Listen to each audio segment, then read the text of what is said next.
বিএলওদের নিয়ে এবার আরো কড়া নির্বাচন কমিশন।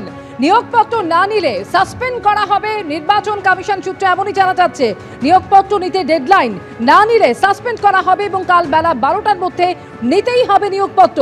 বিএলওদের সাসপেন্ড করার হুঁশিয়ারি কমিশনের। এই মুহূর্তে সরাসরি কথা বলবো, রুমা পাল আমাদের সঙ্গে রয়েছেন। রুমা, এর আগে আমরা জানি যে অনিচ্ছুক বিএলওদের শোকজ করেছিল নির্বাচন কমিশন, আর এবার একেবারে সাসপেন্ড করার হুঁশিয়ারি। দেখো, জানিয়ে রাখি, কলকাতা, উত্তর এবং মুর্শিদাবাদ, কোচবিহারে 3টি জেলা থেকে প্রায় 143 জন বিএলও রয়েছেন যারা কিন্তু এই কাজে যোগ দিতে চাইছেন না, এবং সেই কারণে কিন্তু নির্বাচন কমিশন অবশ্যই জেলা শাসক অর্থাৎ জেলা নির্বাচনী আধিকারিক রয়েছেন তাদের নির্দেশ দিয়েছেন দুপুর 12টা পর্যন্ত, অর্থাৎ কাল দুপুর 12টা পর্যন্ত যদি কেউ নিয়োগপত্র না নেয় তাহলে তাদের সাসপেন্ড করার নির্দেশ দিয়েছে নির্বাচন কমিশন। অর্থাৎ শুধুমাত্র 3টি জেলা, কলকাতা, উত্তর, মুর্শিদাবাদ এবং কোচবিহার, এবং সংখ্যায় যদিও কম রয়েছে 143 জন। 143 জন বিএলও এরকম রয়েছেন যারা কাজে যোগদান করতে চাইছেন না। তাদেরকে কিন্তু একদম দুপুর 12টা পর্যন্ত আলটিমেটাম দিল নির্বাচন কমিশন। যদি দুপুর 12টা পর্যন্ত, কাল দুপুর 12টা পর্যন্ত তারা কোনো কাজে যোগদান না করে তাহলে তাদের সাসপেন্ড করার নির্দেশ দিয়েছে নির্বাচন কমিশন। এবং কলকাতা, উত্তর, কোচবিহার এবং তার সঙ্গে সঙ্গে রয়েছে অবশ্যই মুর্শিদাবাদ।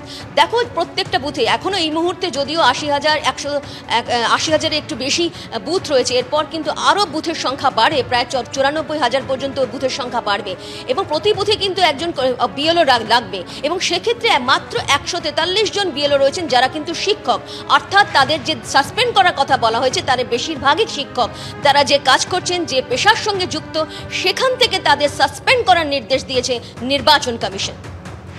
একেবারে সঙ্গে থাকো রুমা। বিএলও নিয়ে আরো কড়া অবস্থান নিল নির্বাচন কমিশন। নিয়োগপত্র না নিলেই সাসপেন্ড করা হবে। কাল দুপুর 12টার মধ্যে নিয়োগপত্র নিতেই হবে, আর সেই নিয়োগপত্র যদি না নেওয়া হয় তাহলে বিএলওদের সাসপেন্ড করার হুঁশিয়ারি দিয়েছে নির্বাচন কমিশন। ডেডলাইন দিয়ে জেলা শাসকদের কাছে নির্দেশ দিয়েছে নির্বাচন কমিশন। প্রতিটি রাজনৈতিক দলের এজেন্টের সঙ্গে কথা বলবে ইআরও। রাজনৈতিক দলের সঙ্গে কথা বলতে ইআরওদের নির্দেশ দিয়েছে কমিশন বলে সূত্রের খবর। অর্থাৎ কাল দুপুর 12টার মধ্যে যদি বিএলও হিসেবে কাজ করার অ্যাপয়েন্টমেন্ট লেটার তারা না নেন তাহলে তাদের সাসপেন্ড করা হবে।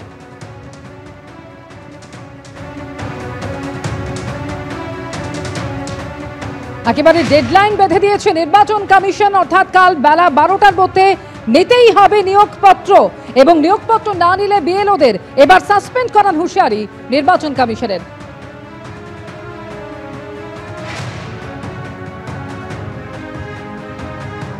আর এই আবহে বিএলওদের ফের হুঁশিয়ারি দিলেন শুভেন্দু অধিকারী। তৃণমূলের কথা শুনবেন না, বিজেপির কথাও শুনবেন না, কমিশনের কথা শুনবেন, কোনো দাদা দিদি বা দলের কথা শুনবেন না।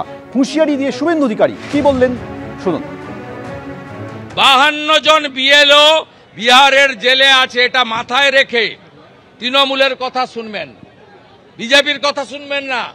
শুনুন ইলেকশন কমিশনের কথা।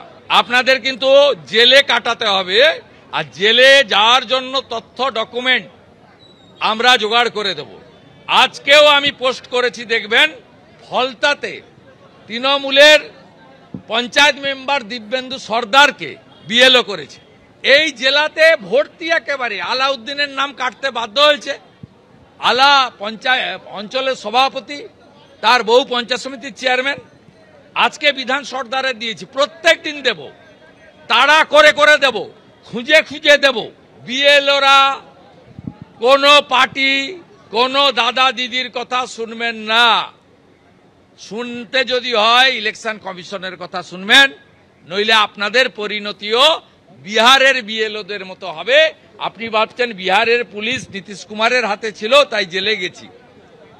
এখানের পুলিশ বাধ্য হবে আপনার বিরুদ্ধে ব্যবস্থা নিতে, আর পুলিশ যদি বাধ্য না হয়, একটি সর্বভারতীয় রাজনৈতিক দল হিসেবে আমরা যেখানে গেলে আপনি জেলে যান সে ব্যবস্থা করুন।